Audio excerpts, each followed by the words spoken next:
Bueno, moitas grazas a todos por vir, e nada, unha maravilla poder contarvos un pouquiño como foi o tema da elaboración deste libro. Bueno, o certo é que igual cando arrancou isto dos cadernos Figueu a cousa pretendía ser un pouquiño máis modesta, igual este ano xa se me foi un pouquiño das mans. Se comparades o tamaño cos anteriores xa veredes, entenderedes do que falo.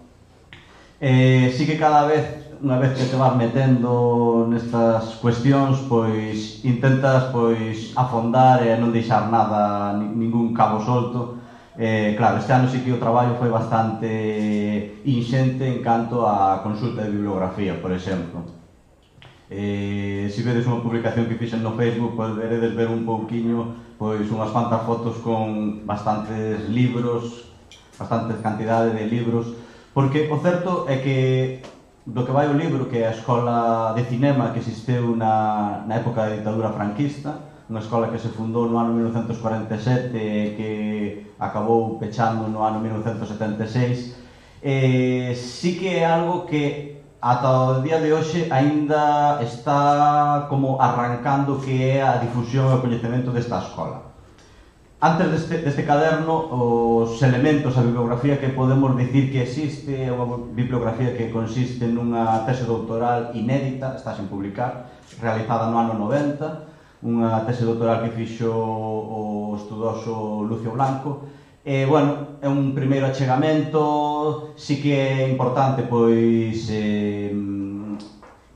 acceder a ela e ver as cuestións que el vai analizando. Logo tamén ten entrevistas bastante importantes, porque o feito de facerse a tese no 90, pero el fixo ao longo dos anos 80, pois puido ter acceso a moitos dos cineastas que se formaron ali. Por lo tanto, hai unha información bastante importante, pero aínda como que non está de todo definida como podería ser un estudo completo do que é a escola.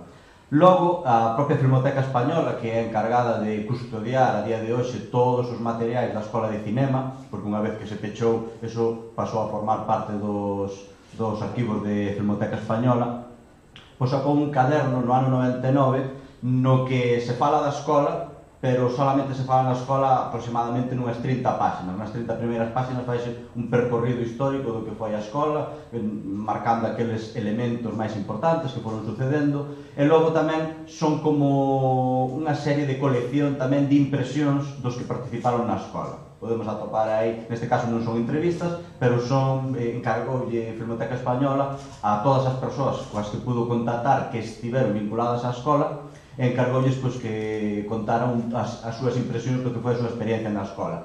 E claro, é un texto pois un pouco diverso, porque cada un conta a súa historia pois como a recorda ou aquilo que viviu que lle pareceu máis interesante. Pois uns falan de como foi o proceso de selección, por exemplo, como viviron o seu proceso de selección, outros contan como foi a súa experiencia cos profesores, ou seja, é un texto así como máis variado, que tamén é interesante achegarse a él para coñecer esas impresións deses persoeiros que estuveron na escola, pero non vai moito máis de aí. E logo hai unha terceira publicación no ano 2016 nunha revista que edita a Complutense de Madrid, que se chama Área Aberta.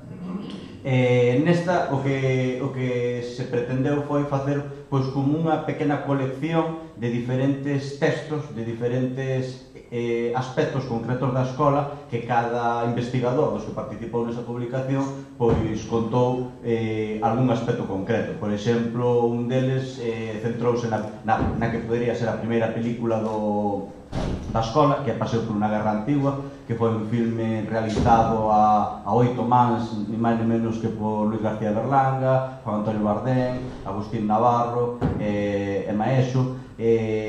Bueno, é un filme moi interesante, e nesta publicación pois centrase, por exemplo, nese ensayo, nese filme. Noutro, por exemplo, centrase noutro filme como é Margarita e o Lobo. Noutro dos ensaios que acontece aí tamén, pois enfócase no que é o paso na escola de Víctor Erice, etc. E iso, ata día de hoxe, serían as publicacións que existen sobre este centro. Por lo tanto, este libro pretende ser pois como un primeiro achegamento do que sería unha visión xeral do que foi a escola. Visión xeral, ademais é o primeiro libro que o enfoco nun sentido cronolóxico, facendo un percorrido de como se chega á fundación da escola, como evoluciona e como finalmente pois entra na súa decadencia e acaba pechándose. Polo que considero que pode ser unha publicación interesante nese sentido de para toda aquela persoa que este interesada en coñecer como foi a historia desta escola, pois pode ser unha primeira toma de contacto. Xa que agora, por exemplo, sei que están realizando un gran estudo bastante profundo, José Luis Castro de Paz e a Sierra de Anzubia están facendo como gran libro, por fin, do que é a escola. Pero bueno, creo que nese sentido tampouco compitimos, o noso libro pretende ser un pouquiño máis modesto, o que dicía antes, unha toma de contacto, e ese libro pode ser moito máis amplo para todos aqueles que queiran seguir afondando, pois como un primeiro paso e logo xa outros un segundo paso. Porque sí que é interesante tamén dentro da escola a inxente cantidade de materiais que hai en Filmoteca Española é interesantísima. Eu, por desgracia, non pude ter acceso a todos eses materiais, porque xa non solamente son os filmes, tamén son todos os materiais de documentación por exemplo, os carnés dos estudantes, todas as cartas que tiñan coa dirección do centro, por exemplo, tamén hai moito material de elementos de rodaxe, de como afrontaban as rodaxes, como conseguían os permisos, os orzamentos, o sea, hai unha gran cantidade de material aí interesantísimo. Por exemplo, nunha das partes do libro sí que conseguín, que isto sí que o puden consultar en directo na Filmoteca Española, meter, por exemplo, unha folla dun storyboard dunha das películas máis importantes que se realizaron na escola, que ademais era unha adaptación de Kafka, el proceso, e sí que conseguimos, pedindo permiso a Filmoteca Española,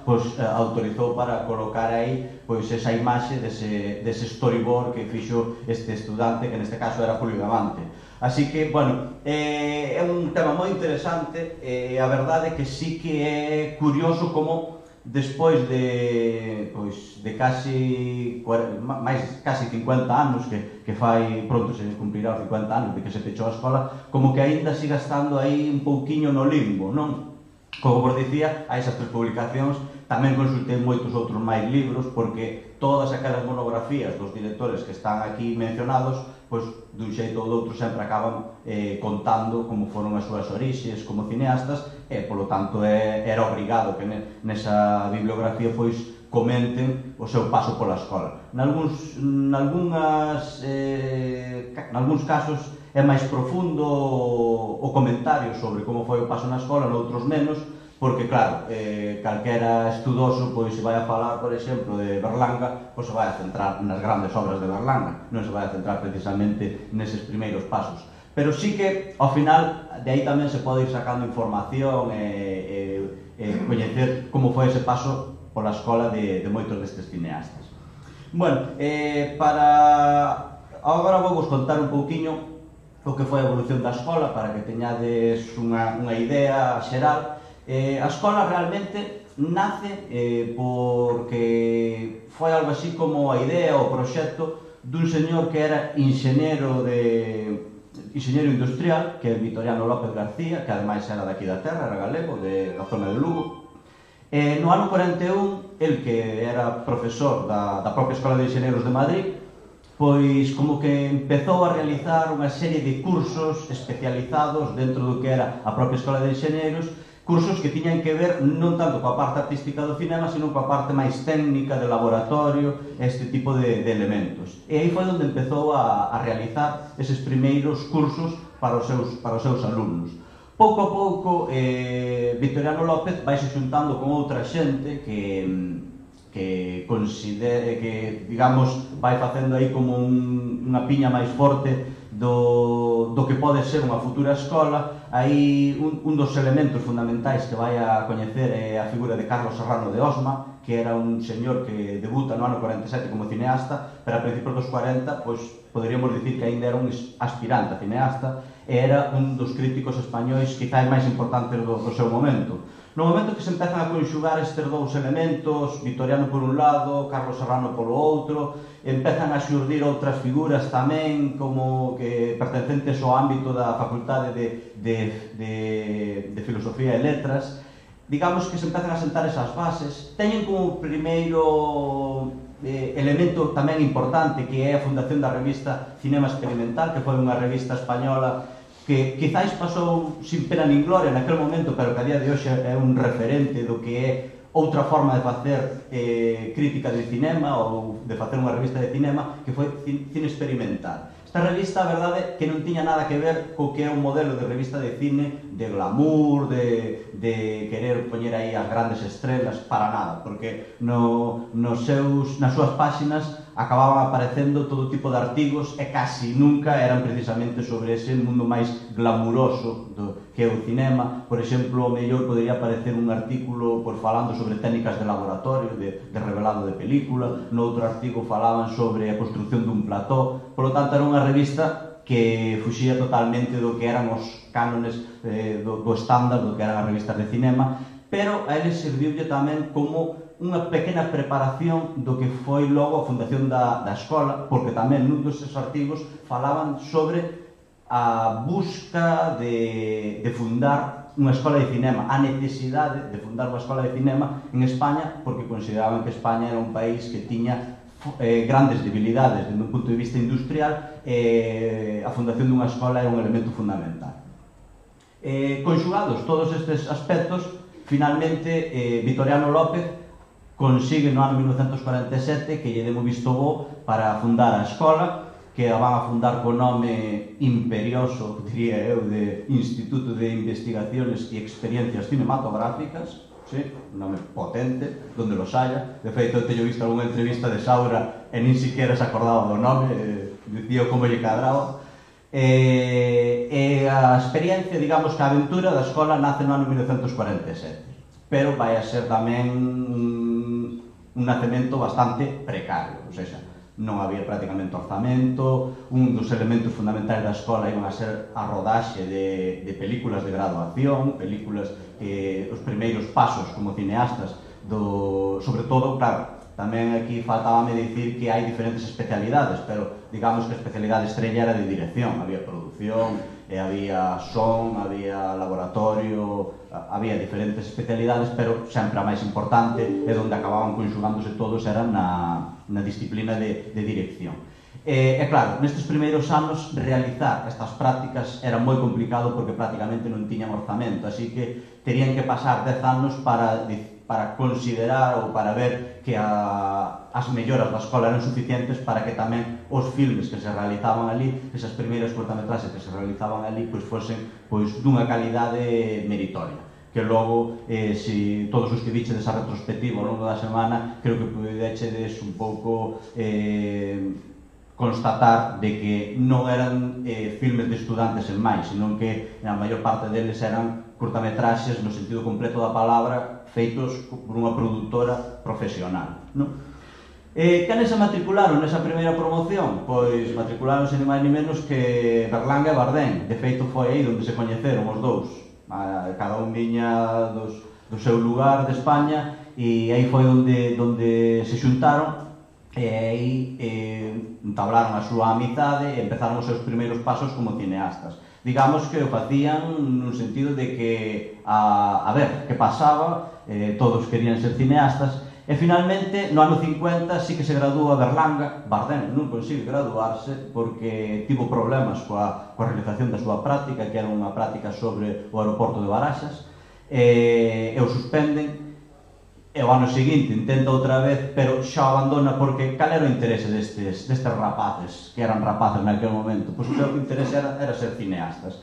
E no ano 51, xa cando Berlanga e Bardem se xuntan para facer o seu debut no cinema, que é esa pareja feliz, e realmente a Bardem tanto lle dá se se gradúa ou non, porque xa o seu soño xa o cumpriu, a escola serviulle para ter esa formación, e aínda que non tivo o título, non conseguiu o título, pois xa non lle importou, e aí está. No caso de Berlanga, se gradúa coa práctica El Circo, que ten hai no libro un uns fotogramas que se poden ver, que sí que se podría dicir que é quizáis a mellor práctica dese ano, xunto, eu diría xunto con El barril de Amontillado, que é dun cineasta que logo non foi tan coñecido, fixo 4 películas, que é Enrique López Eguíluz, pero eu poñería esas dúas prácticas da primeira promoción como as máis interesantes. E esta sería a gran primeira promoción, onde habería outros cineastas máis, que agora non vou a parar porque senón alongaríame moito, e a partir de aquí empezo a dividir a escola en varias etapas, e concretamente decántome por facelo en 4 etapas. Lendo o que fixeron os meus predecesores neste campo, casi sempre se soe facer unha división en 3, pero eu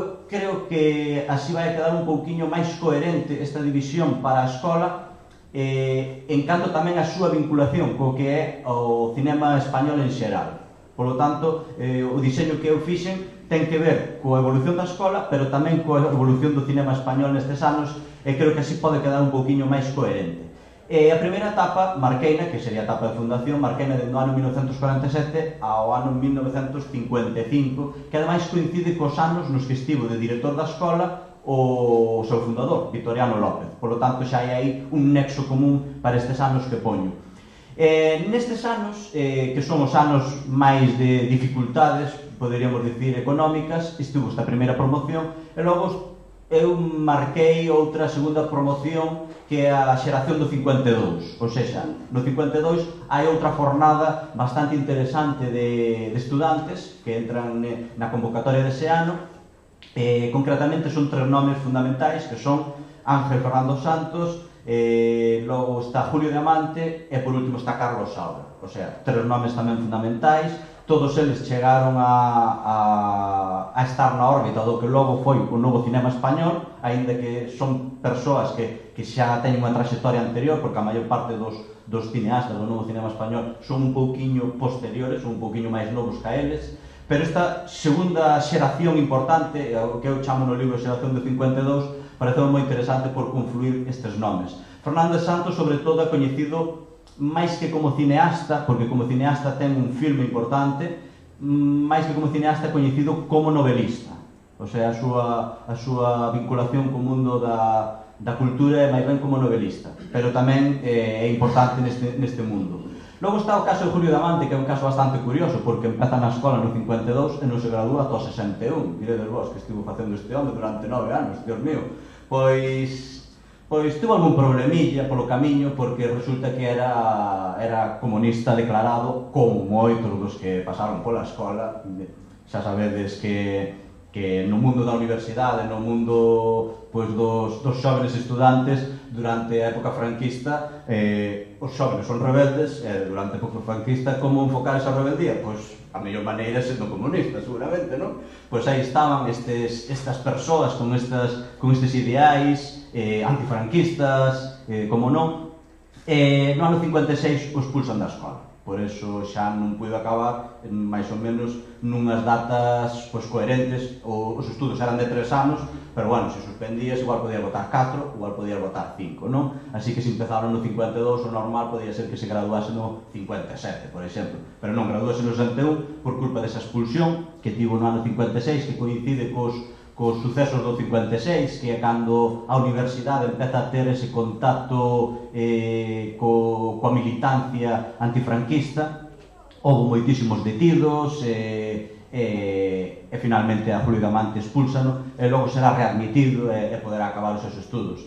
E o terceiro nome que vos comentaba antes era o de Saura, que Saura sí que empeza no 52 e dos que se gradúa no ano 57. O caso de Saura tamén é un caso curioso, porque pudo haberse graduado perfectamente no 55, suspende coa súa práctica, porque era unha práctica un tanto curiosa para o que era a época. Tiña elementos como do cinema mudo expresionista, ainda era unha práctica muda, porque neste tempo ainda se facían prácticas mudas, xa no 55 suspende. No ano 56 non acaba de facer nada na escola, porque xa tiña algún compromiso fora da escola, xa realizaba algunhas filmacións, e finalmente acaba graduándose no ano 57, e ademais fai no que poderíamos dicir a primeira gran película, a primeira película completa dentro do que é a escola, unha película xa sonora, unha película onde se ve todos os elementos característicos, por exemplo, dun Madrid de época, e a película titúlase concretamente La tarde del domingo.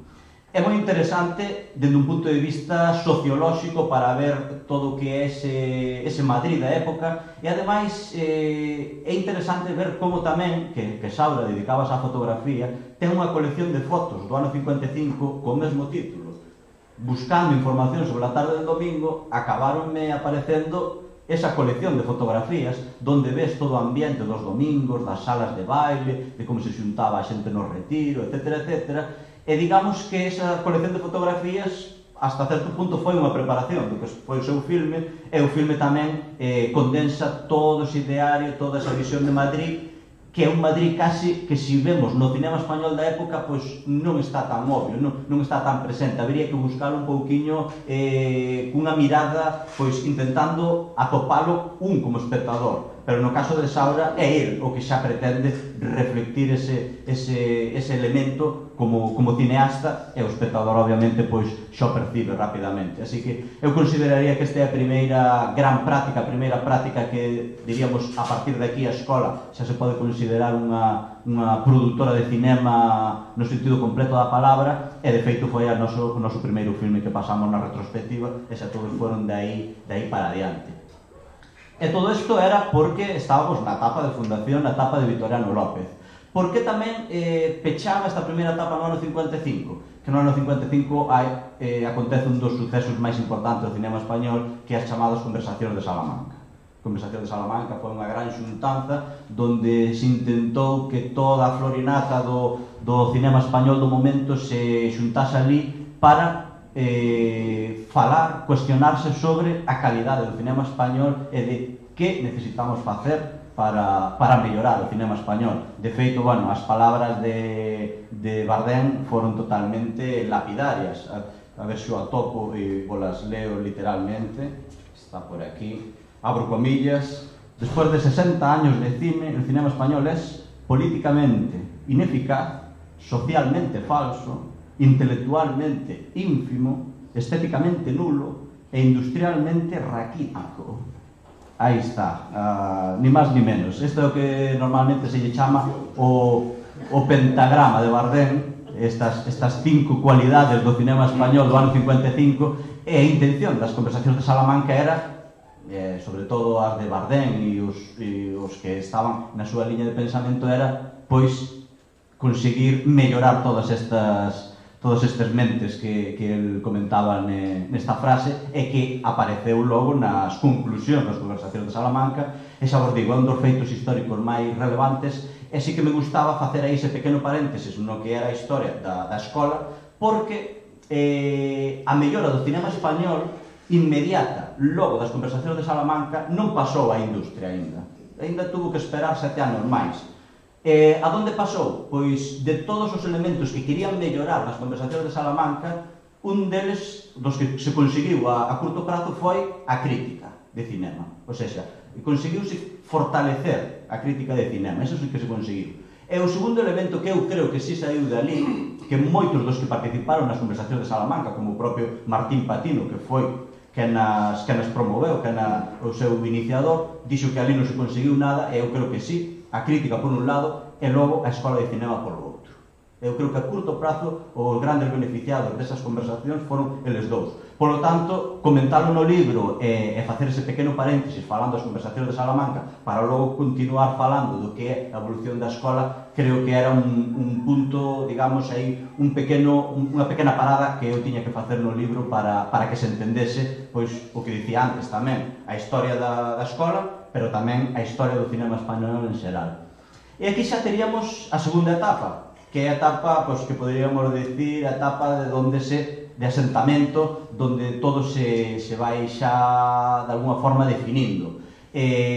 Na segunda etapa, como vos dicía antes, Saura empezaba no 52, na época de Victoriano, pero por cuestións do suspenso acabouse licenciando nesta segunda etapa, que ademais coincide con un momento, un impasse que hai aí, que poderíamos decir que a escola estivo a punto de pechar, que foi cando estivo de director José María Cano Lechuga, que era un señor que polo visto era bastante déspota e era a típica persoa posta polo réxime para controlar aquilo, non vai a ser que se nos desmandara a cousa, pero digamos que a súa a súa actitude, digamos, autoritaria, pois non acabou de funcionar ben no que eran os corredores da escola. A escola, que non o dixen antes, inicialmente empezaron a dar as súas clases na propia Escola de Enxeñeros de Madrid, era a súa sede inicialmente, botáronos fora da Escola de Enxeñeros no curso 56-57, quedáronse sin lugar onde dar clases.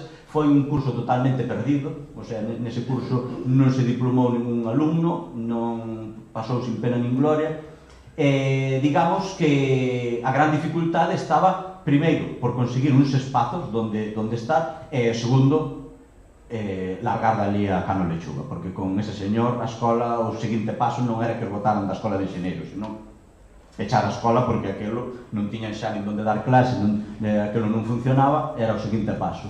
Unha serie de estudiantes xúntanse no curso 58-59, xúntanse todos aí, van ao Ministerio, que a escola dependía do Ministerio de Información e Turismo. Inicialmente nace, porque, por se non o sabedes, o Ministerio de Información e Turismo crease no ano 51. A escola xa viña de antes e pertencía ao Ministerio de Educación.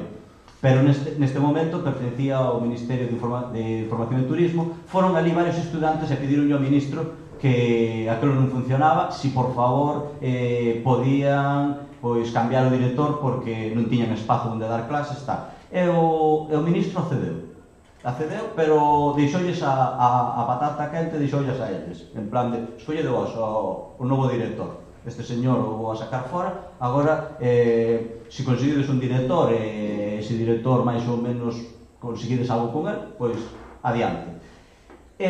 Digamos que a maniobra foi perfecto, unha alineación aí dos planetas, posiblemente, decidiron escoller a José Luis Sáenz de Heredia, que era un director moi ben visto no réxime franquista, sí, de feito, mítico director de Raza, ou tamén fixo despois un documental sobre o propio Caudillo, o sea, un director moi coñecido, tamén o director de Historia da Radio, Historia da Televisión, que tamén son filmes bastante icónicos desa época, pero era un director de cinema moi pro réxime e facía tamén un cinema comercial que tampouco encaixaba moito cos modelos dos estudantes que, digamos, se encamiñan máis ben cara ao cinema de autor. Todos os estudantes todos queren ser grandes autores, non? En principio, o modelo do cineasta cando estuda non é ser Michael Bay, precisamente, non? Por decir un nome así de cinema comercial actual. Escolleron a José Luis Sáenz de Heredia, que ademais, por se non o sabedes, tamén era primo de Rivera, eran da mesma familia, aí é nada, non? Falanxista de pro. Escolleron a él, empezou a ser o director da escola desde o ano 1959 ata o ano 1963, e gracias a Sáenz de Heredia a escola convírtese nunha escola de cinema no sentido completo da palabra. Bueno, vou ter que darle un poquinho máis de calla ao asunto. Comentamos. Primeira cousa que vai a facer José Luis Sáenz de Heredia é conseguir un espazo para dar clases, o sea, agora van a conseguir ter ese edificio necesario.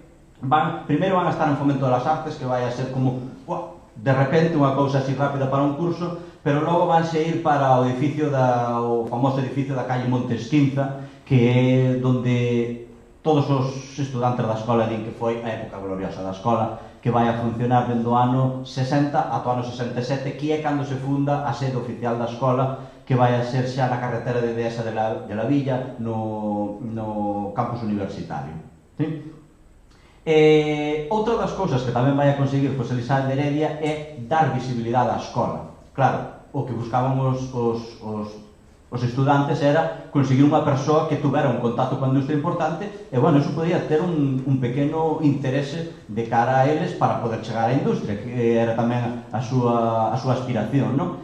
Tamén vai a conseguir que haya este pequena posta para o público de dar a coñecer a escola, e todos os anos no inicio do curso escolar vai a producirse a inauguración do curso no que era o Palacio da Música, que era un dos cines máis grandes de Madrid. Ora non me lembro cantas butacas tiña, pero igual podría rondar en torno ás 1000 localidades perfectamente, e ali facíase a inauguración do curso e ademais proxectábanse as prácticas de graduación do curso anterior, de tal xeito que esas prácticas de graduación empezaban a ter unha visibilidade pública. Por lo tanto, este foi un dos grandes avances que tivo a escola nesta época. Para avanzar rápido, direivos que na época de Sáenz de Heredia, que entraría nesa segunda etapa, que marquei que iría do 55 ao 62, direivos que aí van a salir prácticamente todos os directores do novo cinema español, os directores que van a arrancar a súa actividade dentro do novo cinema español, e aí temos directores ni máis ni menos como Miguel Picazo, Basilio Martín Patino, Manuel Summers, José Luis Borao. Eso sería nunha primeira onda que se gradúa no ano 60, e no ano 62-63 gradúanse tamén Mario Camus, Francisco Regueiro e Angelino Fons. Calquera destes 7 nomes, xunto cos que comentábamos antes de Saura, que tamén estaba na órbita do novo cinema español, ou Diamante, ou Fernández Santos, se xuntamos eses 7 nomes máis os outros 3, eses son os 10 cineastas fundamentais do que foi o novo cinema español como corrente de cinema dentro dos anos 60, dentro dos novos cines internacionais dos anos 60. Por que me paro no ano 62? Pois ese parón débese a que hai un cambio, digamos, histórico no ministerio importante. Manuel Fraga faise cargo da carteira de Información e Turismo, vai a introducir unha nova modalidade de aperturismo dentro do réxime, sí, digamos que non era moi ben visto na ala máis forte do réxime, e ele pertencería a ala máis moderada. Bueno, xa todos coñecedes os seus logros no mundo do turismo, ese mítico slogan Spain is different tamén, todas estas cousas. E tamén vai a ser Manuel Fraga o que cambie a Dirección Xeral de Cinematografía e Teatro, e vai a poñer nesta posición ao señor José María García Escudero. Eso vai a ser o gran avance que vai a permitir que o cinema español viva como unha pequena época dourada nos anos 60. García Escudero empezará a introducir moitísimas novidades na escola. A principal novidade é que xa non vai a ser o IEC, o instituto este famoso, senón que vai a cambiar o seu nome agora como Escola Oficial de Cinematografía. Isto xa é un avance importante, porque cando era instituto era como un centro de ensino de formación profesional, estaría, digamos, como unha ensinanza media, mentres que agora ter o título de escola vai a ter unha ensinanza superior, e incluso os profesores mellorarase todo o que é o núcleo dos profesores, e ademais moitos deles poderán chegar a ser catedráticos, así que vai haber unhas grandes novidades.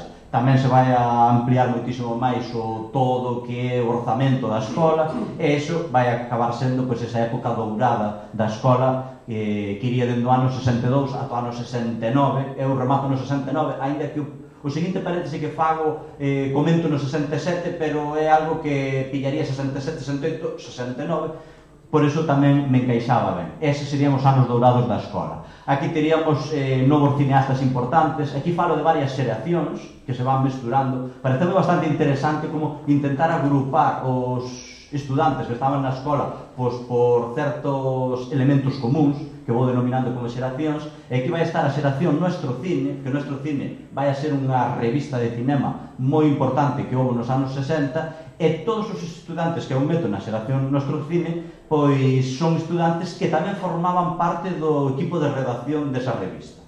Digamos que aquí tamén comento que hai como unha especie de elemento común cos cineastas da Nouvelle Vague, porque os cineastas da Nouvelle Vague todos arrancaban na revista Cahiers do Cinema, neste caso estes están vinculados a esta revista española que é Nuestro Cine. Para que vos fagades unha idea dos nomes que estaban en Nuestro Cine, pois quizáis o máis importante sexa Víctor Erice, un nome de relevancia que ademais está ahora de actualidade, que vai facer o seu, poderíamos dicir, cuarto filme de longa metraxe. Era un dos que estaba aí. Outro cineasta que tamén estaba aí era Claudio Guerín, que é un cineasta que ao mellor non é tan coñecido porque desgraciadamente morreu moi novo, ademais morreu na Costa da Morte rodando un filme nunha igrexa, estaba no campanario, a saber o que fixo, que é o do campanario, e aí se acabou a súa historia. Solamente deu feito 2 filmes, pero o filme, podo vos contar que o filme que fixo na escola Luciano é unha auténtica maravilla, é unha das obras maestras que temos na escola. Logo nesta época tamén está a xeración da televisión, que Claudio Guirín uso como bisagra entre as dúas xeracións, porque sería común para as dúas, porque traballaban no nuestro cine, pero tamén tivo unha importancia no mundo da televisión moi importante, e sería desas persoas que estaría vinculado tamén á xeración da televisión.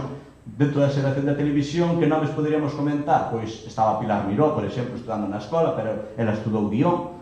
E dentro dos cineastas que estudaron dirección, pois, por exemplo, estaba Josefina Molina, que tamén tivo grandes elementos dentro da televisión. Tamén, por exemplo, Antonio Mercero, tamén estudou na escola, e sería desa xeración da televisión.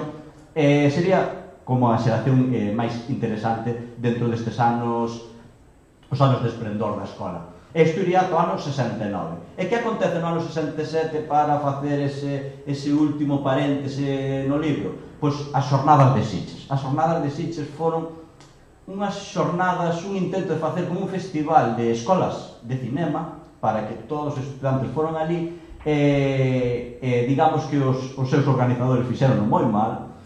Todos os estudantes da escola que estaban acostumbrados ao seu ambiente escolar e facían asambleas e estas cousas, porque a escola tamén servía para xuntar a xente, na calle igual o mellor detíante se estaban 4 ou 5 personas xuntas, porque igual o mellor estaban conspirando, pero na escola non había esta vixiancia. Na escola era como un oasis cinematográfico, cultural, como queirades velo, e claro, estaban acostumbrados a ese ambiente asambleario de Madrid, e alá foron a Sitges e la montaron a par, totalmente. De feito, moitos acabaron, a Guardia Civil tivo que intervir no que foi a cena de clausura, moitos acabaron no cuartelillo, porque o que buscaron era facer como unha especie de conversacións de Salamanca 12 anos despois, pero ademais foiselles totalmente das mans as cousas, porque todas as conclusións que sacaron eran conclusións totalmente utópicas. E cando falo de utópicas, se as ledes, que están no libro recollidas tamén, se as ledes veredes que son utópicas incluso para un país liberal. Con eso xa vos digo todo. Para canto máis nun país que vivía nunha dictadura, non? Así que, a partir de aí, a escola vai a estar un pouco máis no punto de mira, e a partir de aí é cando a escola vai empezar a padecer a censura dentro da propia escola. Porque durante 20 anos, desde o ano 47 que se fundou ata o ano 67, durante 20 anos a escola estaba totalmente fora do que eran os elementos da censura. Era un lugar onde podían facer o que lles dera a gana. Porque como as películas que facían non as facían con unha intención industrial para ser exhibidas, que solamente as facían con unha intención pedagóxica, por ali a censura non pasaba. En aquela época, para ti poder filmar unha película, tiñas que ter os permisos de rodaxe. Se o Ministerio de Información e Turismo che denegaba os permisos, non había película. O sea, podías ter todos os guións que quixeras no teu caixón, pero se non tiñas os permisos de rodaxe, salvo que fueras un rebelde, un tolo, e o fixeras pola túa conta, arriscándote ao que pudera pasar, salvo eso non se podía facer. E na escola, en cambio, eso non existía. A partir do ano 67 si vai a empezar a haber un control máis, non vai a ser tampouco inmediato, pero vai a ser bastante progresivo. Eu diría que nesa progresión de cada vez ter máis control sería neses 3 anos, 67, 68 e 69. E aí xa cando se culmina, aí xa no 69 é cando eu entro no que é o que menciono como etapa de decadencia, e ademais coincide co seu último director, que é Juan Julio Baena, que a figura de Juan Julio Baena tamén é unha figura bastante curiosa, porque pasou de ser un comunista confeso, sí, todo era claro, polo visto amigo íntimo de Jorge Semprún, comunista de pro, e pasou a ser un títere do réxime. Era a persoa que controlaba directamente todo o que acontecía na escola, e a partir de aí é cando todo o elemento de control ideolóxico se produce na escola. Por eso aquí xa entramos na etapa de decadencia. Aquí entrarán algúns cineastas importantes tamén, como Pedro Olea, por exemplo, Manolo Uribe tamén, son cineastas xa máis tardíos, pero xa as prácticas que se fan nesta época non van a ser tan interesantes como as dos anos 60. A escola acaba, digamos, sentenciándose no ano 72. No ano 72 sacan un decreto vinculado que é a Lei Xeral de Educación, a que prácticamente todos estudamos, que temos unha certa idade, ou da época da XB, todos estudamos con esa Lei Xeral de Educación, no ano 71 sacan un decreto vinculante a esa lei que marca que todas as escolas especializadas, todas as escolas profesionais, pecharánse porque os estudos de comunicación van a pasar á universidade. Sí? Pasarán a comunicación audiovisual na universidade e pecharánse todas esas escolas a partir do momento no que exista unha facultade, ou sea, unha universidade, pida o permiso para arrancar con eses estudos. No ano 71 sale o decreto, no ano 72 arranca a Facultade de Ciencias da Comunicación da Complutense de Madrid, polo tanto, a partir de aí a escola xa está totalmente sentenciada, e outra das cousas que poñía o decreto é que tiñan 4 anos pois para aínda de prórroga para poder manter o que son os estudos 4 anos o suficientes para que os estudantes que xa empezaron os estudos na escola puderan acabar. Por lo tanto, a escola está sentenciada no 72 e finalmente acaba desaparecendo no ano 76. Tamén é unha pena que xusto sucedese nese momento porque igual todo o que pudo haber sido a escola a posteriori, pois unha vez rematado o franquismo, pois nunca o saberemos e quedou aí tamén ese baleiro ata que logo xa virán os anos 90 na que se fundan as modernas escolas de cinema, escolas casi todas elas privadas, como poden ser, por exemplo, a Escola de Madrid, a ECAM, ou a Escola de Barcelona, a SCAC, digamos que van a ser as seguintes escolas que un pouco retomarán ese baleiro que quedou aí a partir do ano 76, cando se fechou a Escola Oficial de Cinematografía. E, bueno, máis ou menos isto foi unha visión así xeral da escola. Xa tendes agora o libro, por certo, podedes escoller o libro se queredes aí, e tamén se queredes podo asinar, porque está accesible para todos os que asistiches a esta presentación. E nada, xa os detalles máis concretos pois podedes ver no libro. Gracias por ver.